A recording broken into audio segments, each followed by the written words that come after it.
കോഴിക്കോട് പാളയത്തെ പച്ചക്കറി മാർക്കറ്റ് കല്ലുത്താൻ കടവിലേക്ക് മാറ്റാനുള്ള നീക്കത്തിനെതിരെ കടുത്ത പ്രതിഷേധവുമായി വ്യാപാരികൾ രംഗത്ത്.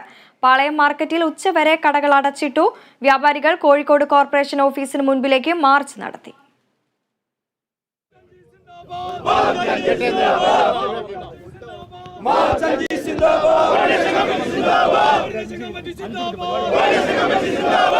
വർഷങ്ങളായി കോഴിക്കോട് പാളയത്ത് പ്രവർത്തിക്കുന്ന പച്ചക്കറി മാർക്കറ്റ് പുതുതായി നിർമ്മിച്ച കല്ലുത്താൻ കടവിലെ സമുച്ചയത്തിലേക്ക് മാറ്റാൻ കോർപ്പറേഷൻ തീരുമാനിച്ചിരുന്നു.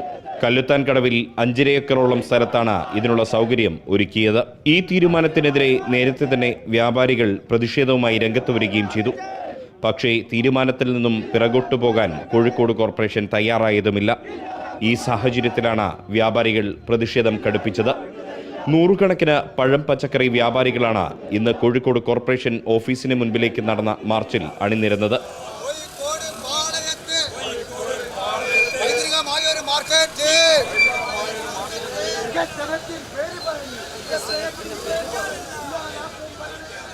പ്രതിഷേധത്തിന്റെ ഭാഗമായി പാളയം മാർക്കറ്റിലെ പഴം പച്ചക്കറി കടകൾ ഇന്ന് ഉച്ചവരെ അടച്ചിട്ടിരുന്നു. നഗരം ചുറ്റി പ്രകടനമായാണ് സമരക്കാർ കോർപ്പറേഷൻ ഓഫീസിന് മുൻപിലേക്ക് എത്തിയത്. INTUC, AITUC, STU, KDVMA എന്നീ സംഘടനകളും വ്യാപാരികളുടെ മാർച്ചിന് പിന്തുണ നൽകി. Kerala vision news, Kozhikode.